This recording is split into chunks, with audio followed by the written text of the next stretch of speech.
Mi nombre es Marcelo José Melero y les doy la bienvenida a esta actividad docente a distancia del curso de Medicina B de la primera cátedra de Medicina de la Facultad de Medicina de la Universidad de Buenos Aires, dedicada a las enfermedades autoinflamatorias.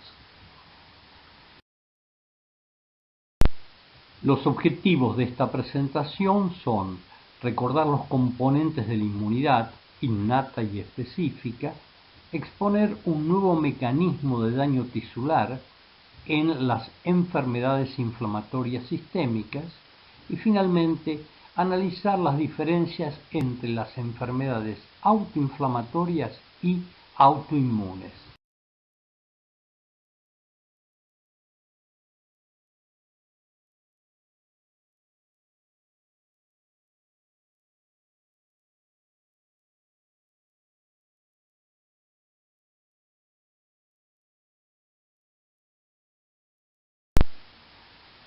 El término inflamación deriva de un vocablo latino, inflamatio, que significa prender fuego.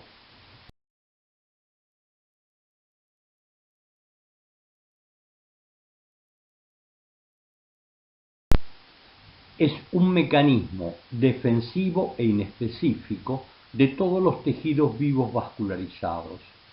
Este fenómeno biológico ha sido fuertemente mantenido en la evolución de las especies durante millones de años y representa una primera línea defensiva para los invertebrados y los vertebrados. Es una respuesta a la injuria tisular de la que participan células, vasos sanguíneos y proteínas del huésped.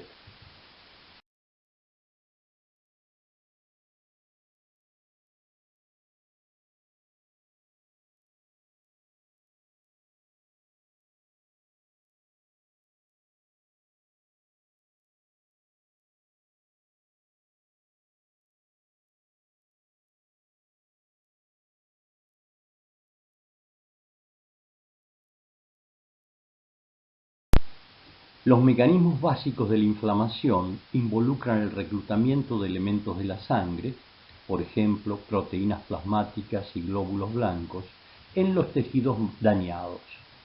Su migración está facilitada por alteraciones en la circulación local que provocan vasodilatación, incremento de la permeabilidad vascular y aumento del flujo sanguíneo.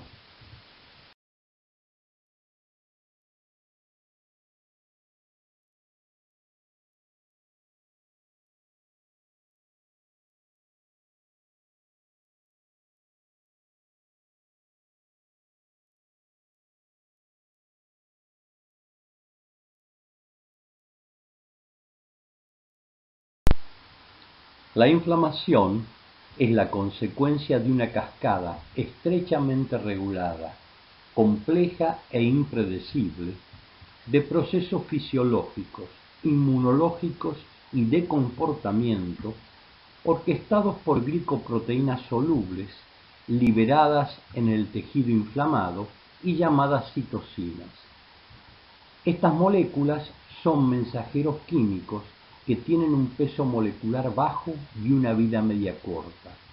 Modulan la diferenciación, proliferación y función de las células de la inmunidad y coordinan la inflamación y otros mecanismos de defensa del huésped. Funcionalmente son hormonas proinflamatorias y antiinflamatorias, fabricadas por diferentes poblaciones celulares como linfocitos, macrófagos y las células del endotelio vascular.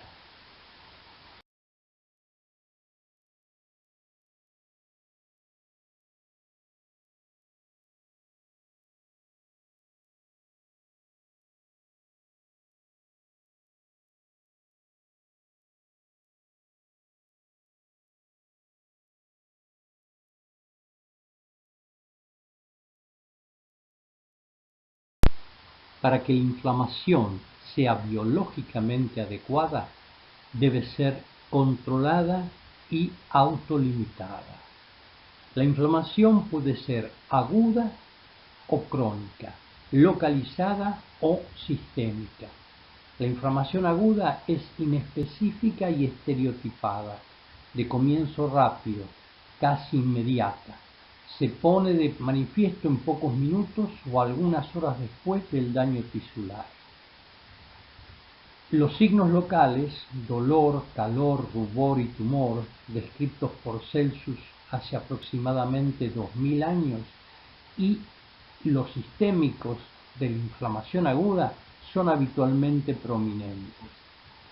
La inflamación crónica, en cambio, es de instalación lenta, algunos días, se caracteriza por un infiltrado celular en el que predominan monocitos y macrófagos, linfocitos y fibroblastos. El daño tisular y la fibrosis son habitualmente trascendentes y progresivos, y en cambio los signos locales y o sistémicos son sutiles. La inflamación puede ser localizada, como la artritis de tobillo que mostramos en la imagen, con todos los signos locales de inflamación aguda, o puede ser sistémica.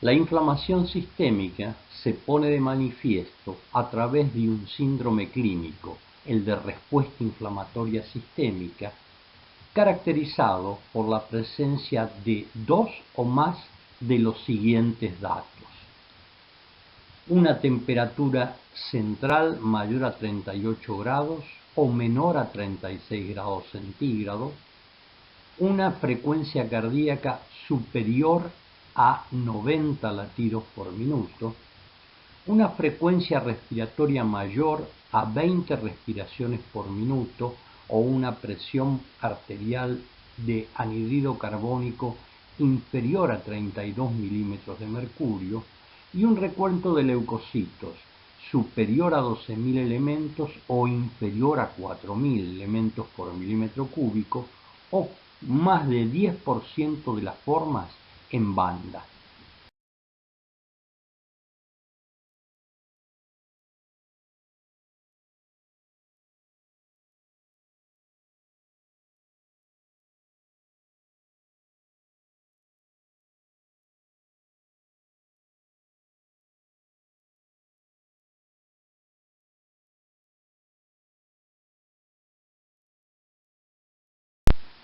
Los signos clínicos y de laboratorio del síndrome de respuesta inflamatoria sistémica se presentan de igual forma en pacientes con una infección sospechada o demostrada, y en estos casos definen a una sepsis, pero también pueden expresar la activación de la inflamación por una etiología no infecciosa, por ejemplo, enfermedades inmunológicas, linfomas, traumatismos.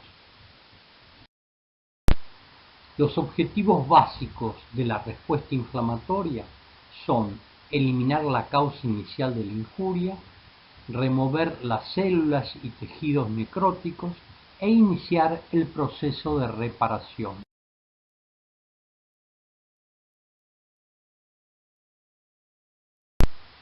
Pero los mecanismos que participan de la inflamación también pueden activarse de una manera aberrante y dañar tejidos sanos y ser nocivos para el huésped.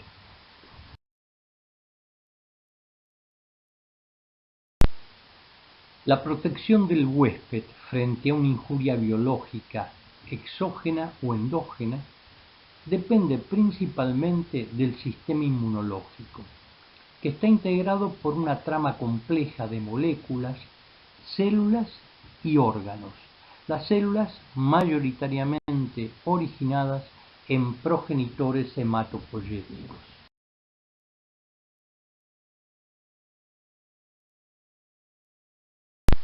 Estos elementos están agrupados conceptualmente en dos componentes diferentes pero fuertemente relacionados, denominados inmunidad innata o inespecífica e inmunidad específica adaptativa o adquirida.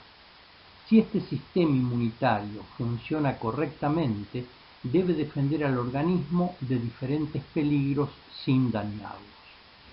El fundamento del sistema inmunológico es diferenciar lo que es propio del organismo de lo que es ajeno, como microorganismos patógenos y o proteínas extrañas no infecciosas.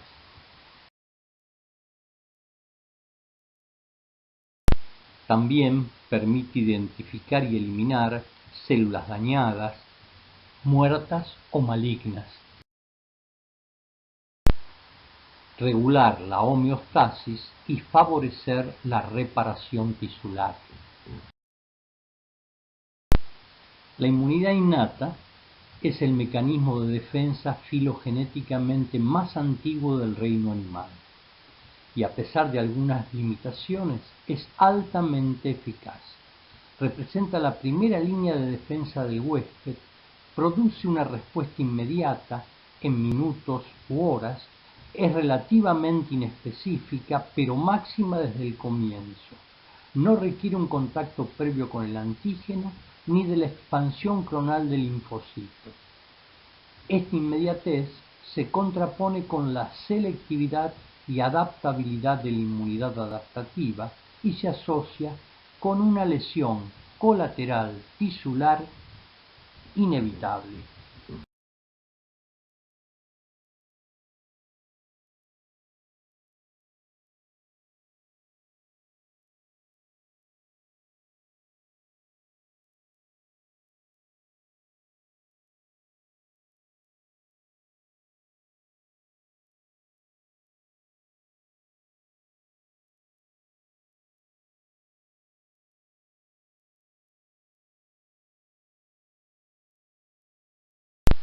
La inmunidad innata está constituida por las barreras anatómicas físicas y químicas, representadas por la piel, enormemente eficaz como barrera antiinfecciosa, y las mucosas respiratoria, digestiva y geniturinaria, a las que se agregan las sustancias antimicrobianas que éstas fabrican, por ejemplo, la secreción ácida del estómago. Además, por ejemplo, la piel tiene algunos diferentes tipos celulares, como queratinocitos y células de Langerhans, que desarrollan un papel activo en la inmunidad innata. Los componentes celulares más importantes de la inmunidad innata son los fagocitos, básicamente los polimorfonucleares, y los monocitos, que cuando se estacionan en un tejido pasan a denominarse macrófagos. Se muestra una imagen de un monocito fagocitando un agente etiológico de la malaria. Otros elementos son los componentes humorales, como los integrantes del complemento, los reactantes de fase aguda y las ya mencionadas citocinas.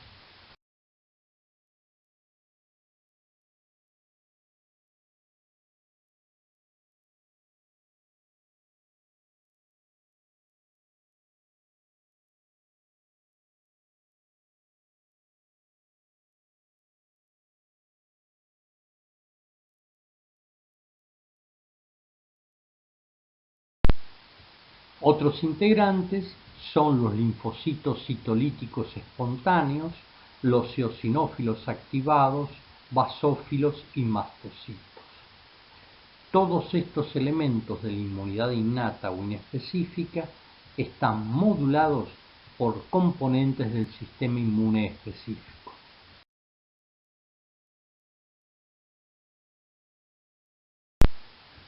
Las células de la inmunidad innata tienen receptores denominados receptores de reconocimientos de patrón. que pueden identificar moléculas que se encuentran en la superficie de los microorganismos y son compartidas por diferentes clases de patógenos o que son liberadas por el tejido necrótico.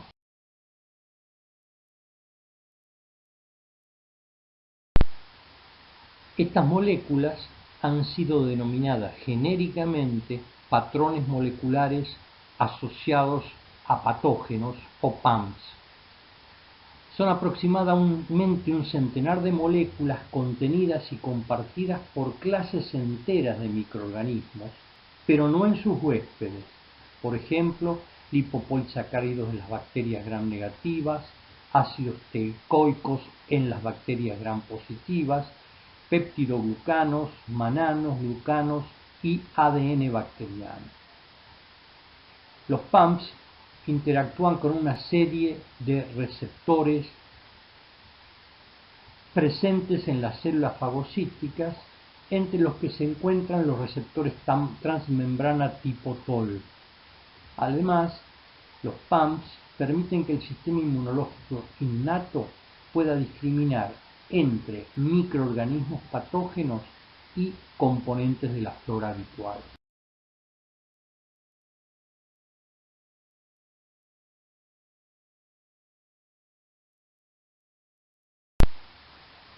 Otras moléculas capaces de activar los receptores de los fagocitos son los patrones moleculares asociados al daño, DAMPs o alarminas.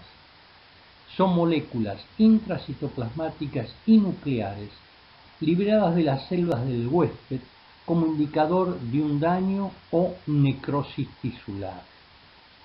Pueden iniciar y perpetuar una respuesta inflamatoria no infecciosa.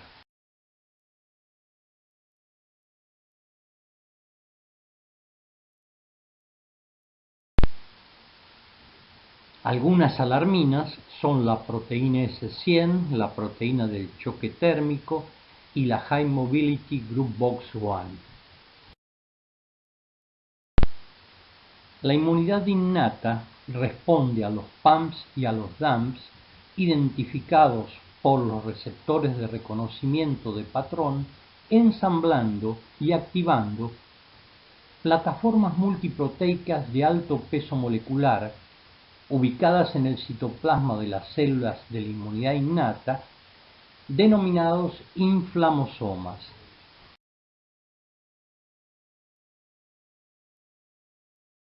Estos inflamosomas, de los que se han descrito varios y el mejor estudiado es NLRP3, están relacionados con la activación de la inflamación y la piroptosis, un programa de muerte celular inflamatoria relacionado con la caspasa 1.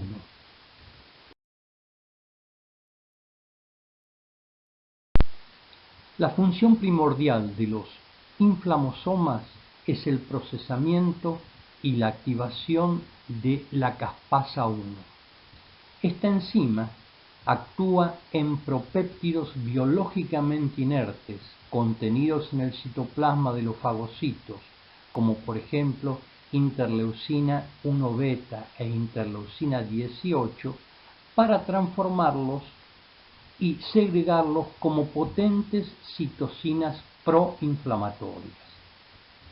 La interleucina 1 beta es uno de los mediadores proinflamatorios y pirogénicos más importantes del organismo.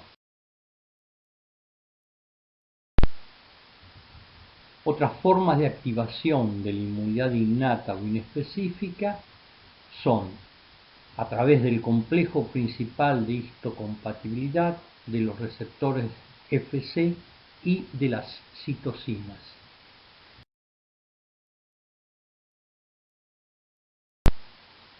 La inmunidad específica adaptativa o adquirida representa la segunda barrera de protección y debe su nombre a la capacidad de este sistema para adaptarse a la provocación microbiana.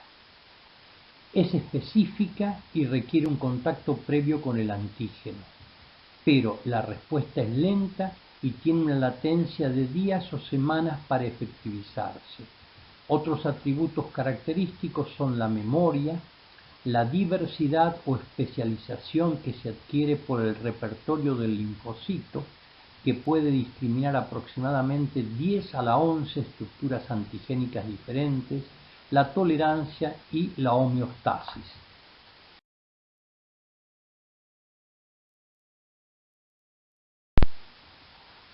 Los linfocitos T y B son las células principales de la inmunidad adaptativa. Tienen un espectro formidable de receptores específicos que al reconocer un antígeno reaccionan con una expansión clonal de los pocos linfocitos vírgenes que lo han identificado. Además, estos linfocitos adquieren nuevas funciones como las efectoras y la memoria inmunológica. También integran la inmunidad adaptativa las células presentadoras de antígenos, como las células dendríticas, algunos linfocitos B y los macrófagos.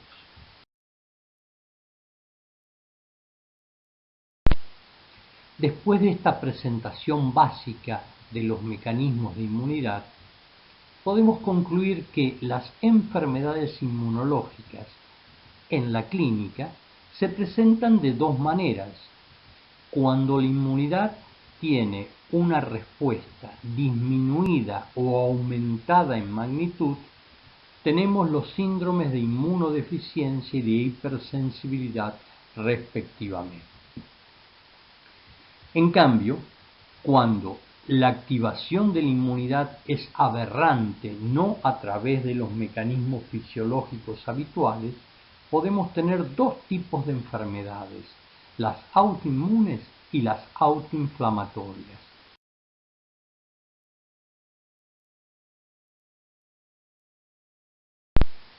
El nombre de enfermedades autoinflamatorias fue propuesto en el año 1999 para designar un grupo de cuadros clínicos genéticamente heterogéneos caracterizados por mutaciones en los genes que codifican moléculas transductoras de señales, factores de transcripción y reguladores de la respuesta inmunológica innata.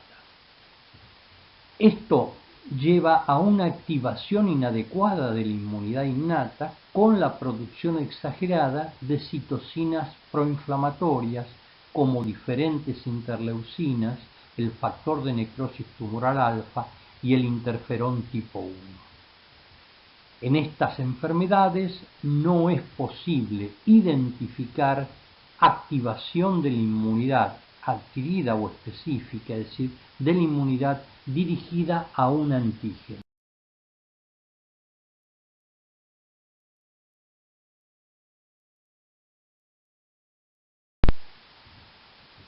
Tienen como manifestación semiológica episodios recurrentes de inflamación no provocada o autoinducida, con comorbilidades orgánicas específicas y riesgo de desarrollar una amiloidosis secundaria AA.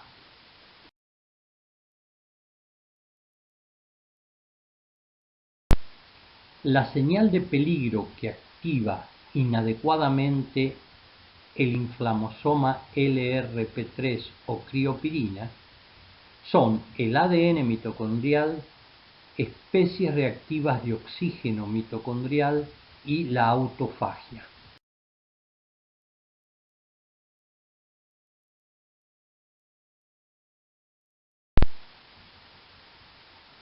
Determinando la activación de la enzima caspasa 1 y la producción y secreción de potentes citocinas proinflamatorias.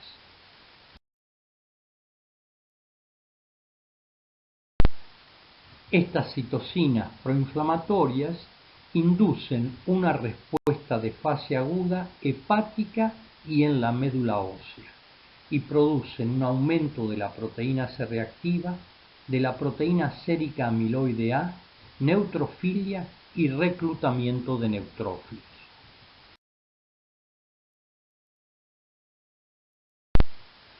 El cuadro clínico característico distintivo de las enfermedades autoinflamatorias está constituido por síntomas y signos que son recurrentes o persistentes. El más característico es la fiebre, periódica o de origen desconocido, entendiendo por fiebre periódica 3 o más episodios de fiebre de duración variable, desde unos pocos días hasta varias semanas, que es autolimitada, que se presentan en un lapso de 6 meses y separados por lo menos por una semana libre de síntomas.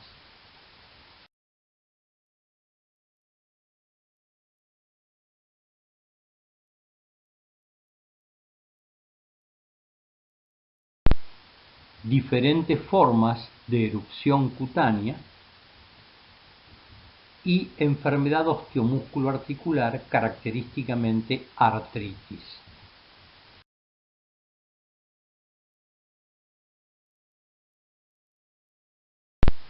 También puede haber serositis estériles, como pleuropericarditis y dolor abdominal por peritonitis, y aumento del tamaño de los órganos, como los ganglios, el hígado y el vaso, que son asiento de las células de la inmunidad.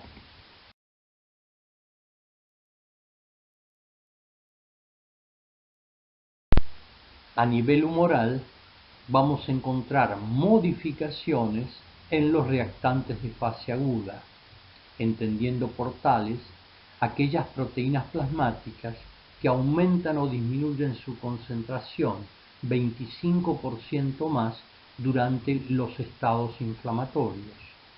De esta manera vamos a tener un aumento de la proteína C reactiva y de la ferritina y una disminución de la albúmina, que es de síntesis hepática mediada por interleucina 6.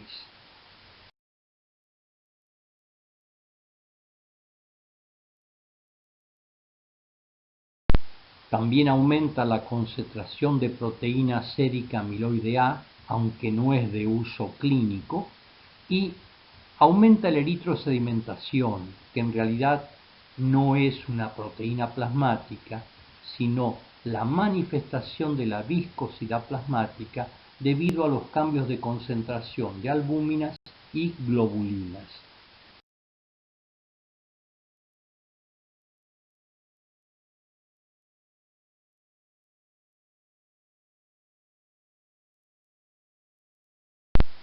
Como las citocinas también actúan en la médula ósea, provocan anemia, anemia normocítica y normocrómica, conocida como anemia de los trastornos crónicos, leucocitosis con neutrofilia y trombocitosis.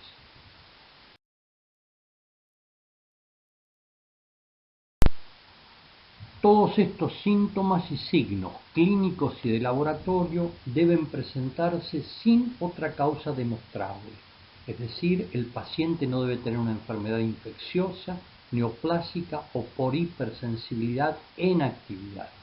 Y además, no deben estar presentes componentes celulares y o moleculares de la inmunidad adaptativa. Es decir, que no debe haber autoanticuerpos, clones reactivos de linfocitos, como manifestación de la pérdida de la tolerancia inmunológica.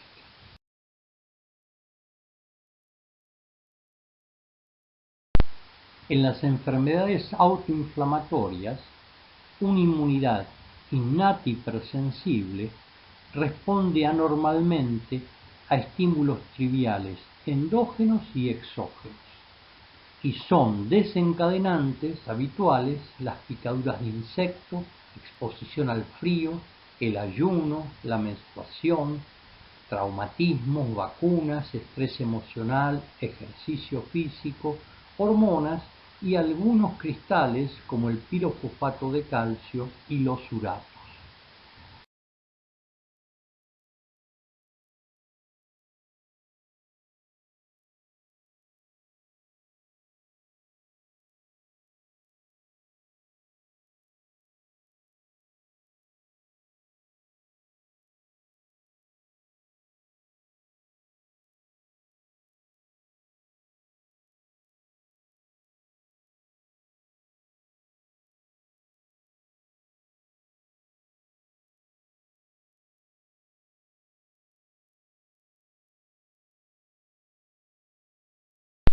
a los que hay que agregar las células moribundas o dañadas. Las enfermedades autoinflamatorias monogénicas sistémicas debidas a la mutación de un solo gen son raras. Algunas son muy antiguas y su origen probablemente se remonte a los tiempos bíblicos. El número de estos casos clínicos tiene un crecimiento permanente, a pesar de que la prevalencia es baja, va de 1 a 5 casos cada 10.000 habitantes hasta menos de un caso cada 1.000.000 de habitantes. La transmisión es hereditaria, siguiendo las leyes mendelianas, hay antecedentes familiares y pruebas genéticas que permiten caracterizarlas.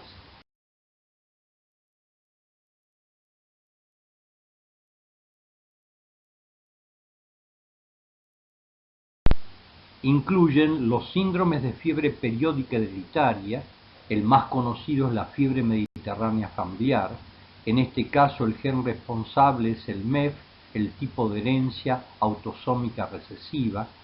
La proteína mutada es pirina o marenostrina y desde el punto de vista biopatológico es una inflamosomopatía extrínseca que produce una función moduladora deficiente de la pirina.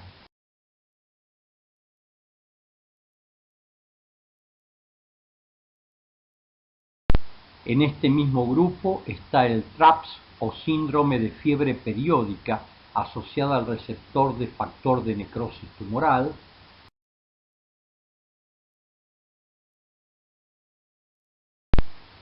el CAPS o síndromes periódicos asociados a la criopirina,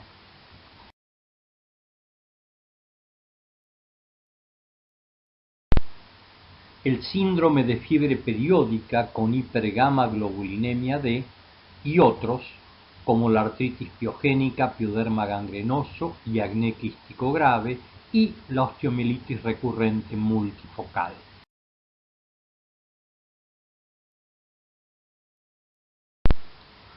La mayoría de las enfermedades autoinflamatorias monogénicas sistémicas se manifiestan durante la edad pediátrica, en las primeras horas o en los primeros 10 años de vida. Ocasionalmente, los cuadros clínicos poco agresivos de estas, correspondientes a alteraciones genotípicas leves, con la presencia de mutaciones genéticas de baja penetrancia o polimorfismo, pueden diagnosticarse en adolescentes y adultos. Estas enfermedades también afectan de manera preferencial a determinados grupos étnicos, por ejemplo judíos, armenios, árabes o turcos, pero este dato no es excluyente. El aumento de casos de alguna de ellas ha determinado la creación de un registro internacional de mutaciones genéticas. Por ejemplo, el más conocido es el Eurofever Project.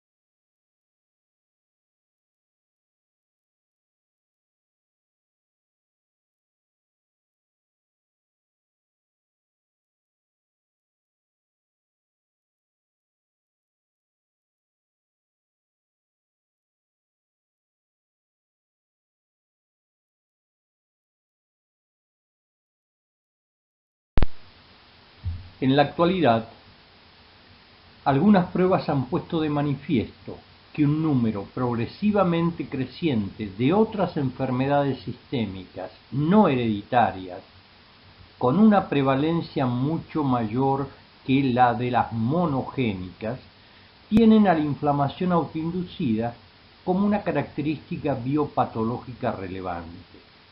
Estos cuadros clínicos, fenotípicamente muy distintos, de etiología no caracterizada, en los que participan múltiples componentes genéticos y factores ambientales, han sido designadas como enfermedades autoinflamatorias sistémicas, poligénicas o multifactoriales. También se las conoce como inflamosomopatías complejas o adquiridas y están directamente vinculadas a la activación del inflamosoma NLRP3.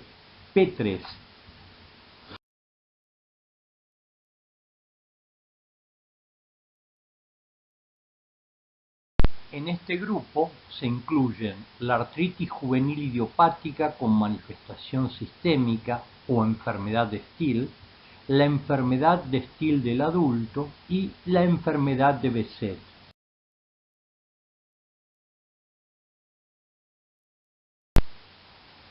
La gota y la condrocalcinosis y la muy frecuente osteoartritis o artrosis, en la que los cristales de fosfato de calcio estimulan la producción de interleucina 1 beta a través de la estimulación del inflamosoma NLRP3.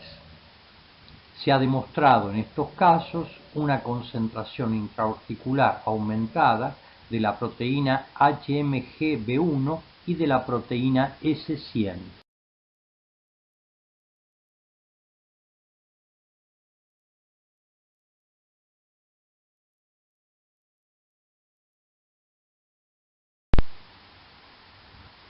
La enfermedad de Crohn, en la que se ha demostrado el papel biopatológico de la calprotectina, una proteína de la familia S100, y en la dermatosis neutrofílica febril o enfermedad de Sweet.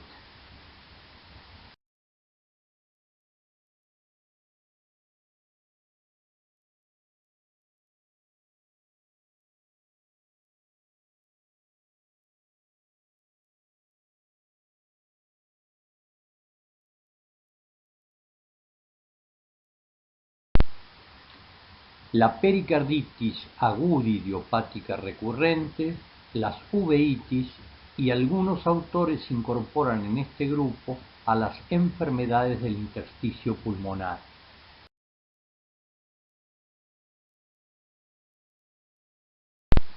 La diabetes mellitus tipo 2, en la que la hiperglucemia activa indirectamente al inflamosoma NLRP3 e incrementa la concentración de interleucina 1 beta. El aumento prolongado de esta citocina puede producir resistencia a la insulina, hiperglucemia y muerte de las células beta de los islotes pancreáticos. Las enfermedades neurodegenerativas, como la enfermedad de Parkinson y la enfermedad de Alzheimer, tienen también una biopatogenia autoinflamatoria.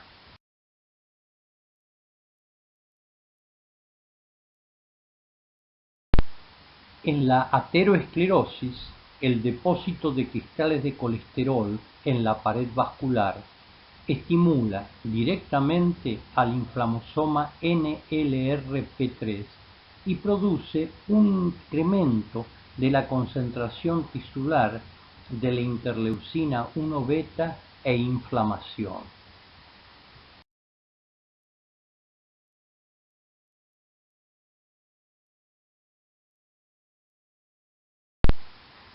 Estos cambios autoinflamatorios en la biopatología de la ateroesclerosis podrían explicar el efecto beneficioso de drogas como la aspirina, las estatinas a través de su efecto pleiotrópico y la colchicina y un anticuerpo monoclonal canakinumab.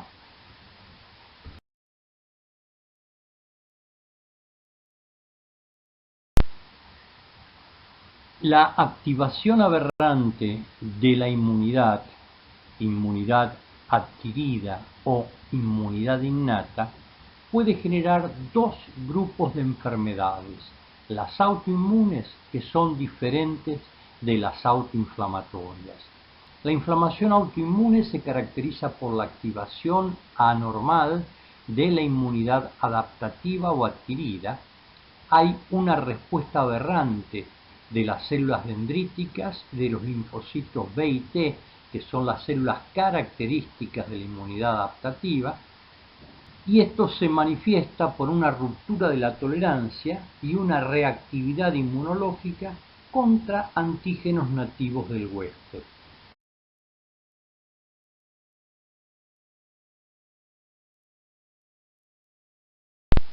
Que se manifiesta por la presencia de autoanticuerpos específicos que pueden aparecer muchos años antes del daño tisular.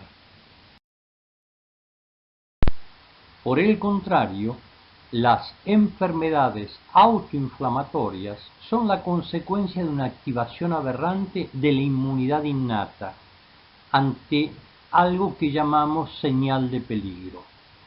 Acontece por la presencia de factores locales en tejidos predispuestos y el daño del tejido blanco es independiente de la respuesta inmune adaptativa.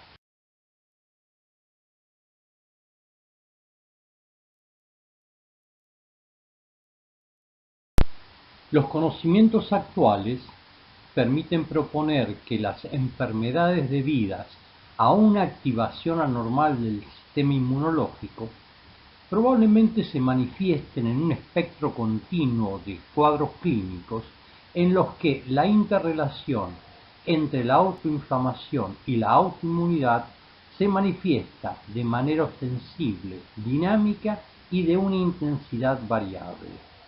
Este concepto de distribución continua de las enfermedades inmunológicas tiene en uno de los extremos a las raras enfermedades monogénicas estrictamente autoinmunes, como el síndrome linfoproliferativo autoinmune, el síndrome de poliendocrinopatía autoinmune, candidiasis y distrofia ectodérmica. Y en el otro, a las infrecuentes y rigurosamente antiinflamatorias, como las enfermedades autoinflamatorias monogénicas sistémicas. Está centrada por aquellas que tienen una biopatología mixta, en un punto medio entre la autoinmunidad y la autoinflamación, como las enfermedades relacionadas con el antígeno de histocompatibilidad HLA-B27. E igualmente contiene las enfermedades en las que ambos procesos, autoinmunidad más autoinflamación, colaboran asociadamente, pero con una contribución diferente en el desarrollo del cuadro clínico. En alguna de estas, la participación de la autoinmunidad predomina sobre la autoinflamación. Por ejemplo, las enfermedades autoinmunes poligénicas clásicas, como el lupus eritematoso sistémico y otras colagenopatías. En las otras, por ejemplo, enfermedades autoinflamatorias poligénicas sistémicas, como la enfermedad de Still del adulto, la enfermedad de Crohn y la pseudogota, la intervención de estos mecanismos de inflamación en el desarrollo del cuadro clínico es inversa.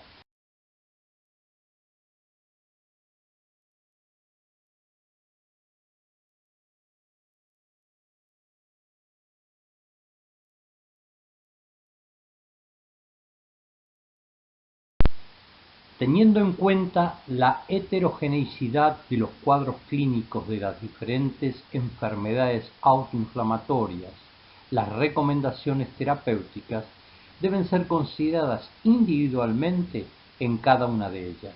Sin embargo, y como concepto general, los tres objetivos principales del tratamiento deben ser controlar los síntomas, mejorar la calidad de vida y prevenir las complicaciones tardías, por ejemplo, la amiloidosis.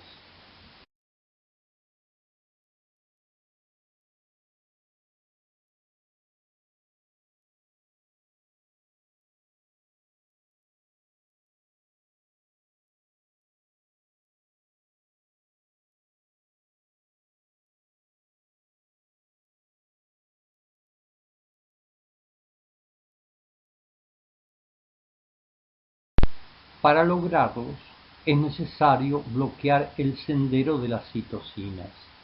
Durante muchos años, las opciones terapéuticas eran limitadas y estaban basadas en el uso de antiinflamatorios no esteroides y corticosteroides. En la actualidad, los agentes o drogas biológicas, fármacos producidos por células vivas mediante la tecnología de ADN recombinante, que consiste en la creación de nuevas combinaciones de segmentos o de moléculas de DNA que no se encuentran juntas de una manera natural, son una opción novedosa para el tratamiento de la enfermedad autoinducida. Estos fármacos están diseñados para atacar blancos terapéuticos específicos que forman parte del sistema inmunológico. De esta manera, un antifactor de necrosis tumoral, el etanercept, es útil en el TRAPS. La anakinra, un antagonista del receptor de interleucina 1b, y el canakinumab, anticuerpo monoclonal anti-interleucina 1b, son útiles junto con el rinolacept en las criopirinopatías.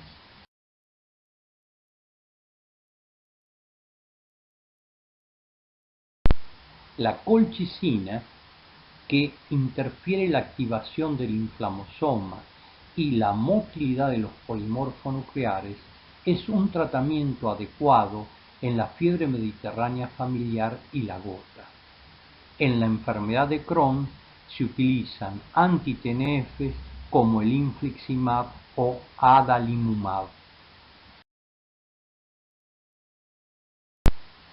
Los agentes biológicos como etanercept, infliximab o adalimumab se utilizan exitosamente en la espondilitis anquilopoyética y en la artritis psoriásica. Y un agente biológico antagonista del receptor de la interleucina 6, el tocilizumab, es un tratamiento adecuado para la enfermedad de Still.